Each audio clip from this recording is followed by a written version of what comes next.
Doctor صاحب یہ استقبال کا مفہوم کیا ہے؟ کیا صرف یہ ظاہری تیاری ہے یا یہ باطنی تیاری بھی اس کے اندر ضروری ہے؟ دونوں شامل ہیں، ظاہر اور باطن دونوں ملیں گے تو مزہ آئے گا۔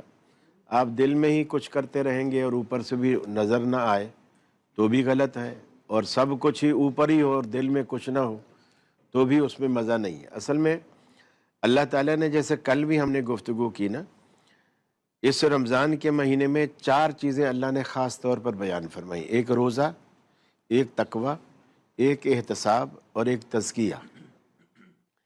یہ جو روزہ ہے بظاہر تو ایسے دکھتا ہے کہ جی ہم نے دل میں رکھا ہوا ہے، لیکن یہ نظر بھی آتا ہے، اور اس میں عموماً لوگ سمجھتے ہیں کہ روزہ واحد عبادت ہے جس میں ریاکاری نہیں ہوتی۔ اس میں بھی ریا پیدا کیا جا سکتا ہے۔ مثلا میں اگر بیٹھوں، اب 4 ہم دوست بیٹھے، میں وقفے وقفے سے کہتا ہوں یار صبح میری آنکھ بڑی دیر سے کھلی ہے، مجھے تو خالی پیٹ روزہ رکھنا پڑ گیا، اور اب اتنی پیاس بھوک، اتنا پریشان۔ اب میں یعنی لوگوں کو یہ باور کرا رہا ہوں کہ میں ایک تو میں روزے سے ہوں، دوسرا میرا کمال یہ ہے کہ میں نے خالی پیٹ رکھا ہے، میں نے کچھ کھائے پیے۔ یعنی یہ اس وقت پیدا ہوتا ہے، اسی لیے کہا کہ احتساب اصل میں اخلاص پیدا کرتا ہے، اخلاص پیدا کرتا ہے، اور تقوی بندے کو اللہ کے قریب لے جاتا ہے، اور تزکیہ جو ہے وہ نفس کی تطہیر کر دیتا ہے، صفائی کر دیتا ہے، نیتوں کی صفائی کر دیتا ہے۔ جب نیت صاف ہو جائے، بندہ اللہ کے قریب ہو جائے اور دل بھی صاف ہو اور اللہ کی رضا کی خوشنودی کا حصول یہ مقصد ہو، تو رمضان کی وہ فیوز و برکات لازمی اسے حاصل ہوں گی۔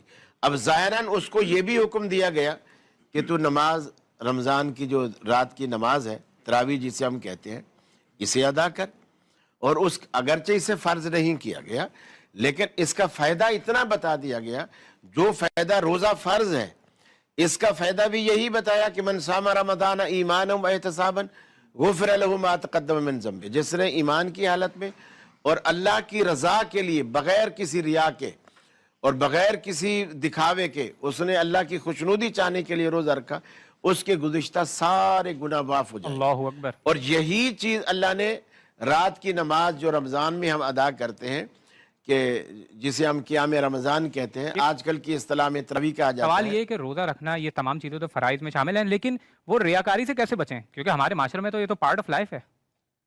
یہی ہے نا کہ جگہ جگہ یہ نہ بتاتا پھرے بھائیو وہ افطاری لیتے ہیں نا بھائی، چونکہ آج میں نے روزہ رکھا افطاری لے، یعنی بتانے کے کئی طریقے ہوتے ہیں، وہ ان چیزوں سے بچے، چھپائے اپنے آپ کو، یعنی اس چیز کو ظاہر نہ کرے۔ بھوک لگ بھی رہی ہے تو چہرے پر نہ لائے، ہونٹوں پر نہ لائے، اور ایسا نہ دکھائے کہ بھی جیسے میں بہت اذیت میں ہوں، روزہ تو گویا میرے لیے کوئی عذاب بن کے آ گیا ہے، میں تو بہت مصیبت میں ہوں۔ تو اس کا مطلب یہ ہے کہ جو روزے کا مقصد ہے نا، وہ کم از کم اس بندے کو حاصل نہیں ہونے والا، کیونکہ یہ تو روزے کو مصیبت سمجھ کے کر رہا ہے، کر تو رہا ہے دیکھا دیکھی۔ بعض لوگ دکاندار، برابر والا بھی جا رہا ہے، ادھر والا بھی جا رہا ہے مسجد میں، اب بیچ میں یہ پھنس گیا، اب ادھر ادھر دیکھ کے اچھا یار میں بھی چلتا ہوں۔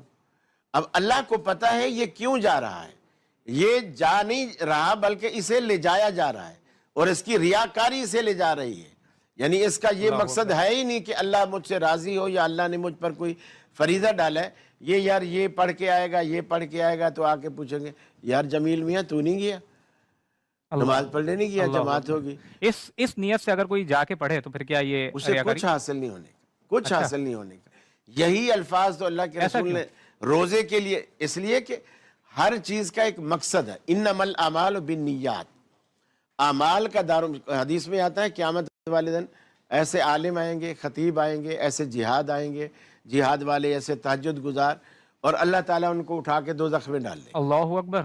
اور وہ پوچھیں گے یا اللہ ہم نے تو جہاد کیا، اللہ کہے گا نہیں، تم نے جہاد واقعی کیا، لیکن تم نے جہاد میرے دین کی سربلندی یا میری رضا حاصل کرنے کے لیے نہیں، اس لیے کیا کہ دنیا تجھے مجاہد بولے، دنیا نے تجھے بول دیا، تو گویا اپنا جو اجر ہے وہ تو دنیا میں پا چکا۔ بھی میں خطیب تھا یا اللہ میں نے بڑی دنیا کو واعظ کیا اتنے گھنٹے تک تری، اللہ کہے گا ٹھیک ہے تو واعظ تھا، خطیب تھا، لیکن تیرے خطبوں کا مقصد یہ ہوتا تھا کہ دنیا میں میرا طوطی بولے، لوگ بولے واہ واہ واہ واہ کیا بات ہے کیا بات ہے، تو لوگوں نے تجھے واہ واہ دے دی، اب میرے پاس تو کیا لینے آیا ہے؟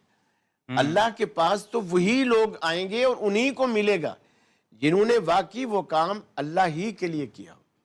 ہر چیز کا ایک اصول ہوتا ہے، رول ہوتا ہے، جب تک بندہ اس کو فالو نہ کرے تو وہ ان مراعات کا حقدار نہیں بن سکتا جو مراعات اس ادارے نے رکھی ہوتی ہیں، وہ رول کو فالو کرنے کے بعد ہوتی ہیں۔ تو اس میں پہلا رول یہی ہے کہ آپ روزہ رکھیں، تراویح پڑھیں، نماز صاف پڑھیں، نیت کے ساتھ۔ صدقہ کریں، زکوٰۃ دیں، نیت تو صاف ہو لیکن مقصد یہ ہو کوئی دیکھے یا نہ دیکھے وہ دیکھے۔ ہاں کیا کہہ رہے ہیں، بہت ہی خوبصورت نکات ہمارے سامنے آ